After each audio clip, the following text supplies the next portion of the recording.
প্রথম চান্সে যদি জান্নাতে যেতে চান, জাহান্নামের কোনো স্পর্শ ছাড়া যদি জান্নাতে যেতে চান, তাহলে এই 16 বদঅভ্যাস থেকে, 16টি অপরাধ থেকে নিজেকে বাঁচাবার চেষ্টা করতে হবে। নাম্বার 1, যাদের মধ্যে ঈমান নাই তারা জান্নাতে যেতে পারবে না। দ্বিতীয় সবচেয়ে বড় বাধা হলো আত্মীয়তার সম্পর্ক ছিন্ন করা। আত্মীয়তার সম্পর্ক ছিন্নকারী সে জান্নাতে যেতে পারবে না।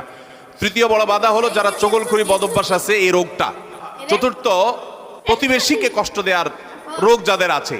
5 নম্বর হলো অহংকার। 6 নম্বর হলো প্রতারণা করা, মানুষের সাথে মানুষকে ধোঁকা দেওয়া। 7 নম্বর হলো দান করার পর খোঁটা দেওয়া। 8 নম্বর হলো কৃপণতা। 9 নম্বর হলো ঘুষ দেওয়া নেওয়া। 10 নম্বর হলো মা বাবার নাফরমানি করা, মা বাবার অবাধ্য হওয়া, মা বাবার অসম্মান করা। 11 নম্বর হলো মাদক আসক্ত হওয়া। 12 নম্বর হলো হারাম উপার্জন দ্বারা, হারাম খাদ্য দ্বারা, পানীয় দ্বারা শরীর গঠন করা। আর 13 নম্বর হলো রূঢ় স্বভাবের হওয়া। 14 নম্বর হলো গণক হওয়া। 15 নম্বর হলো ব্ল্যাক ম্যাজিক করা, ব্ল্যাক ম্যাজিশিয়ান। আর 16 নম্বর হলো সিল্কের পোশাক পরা।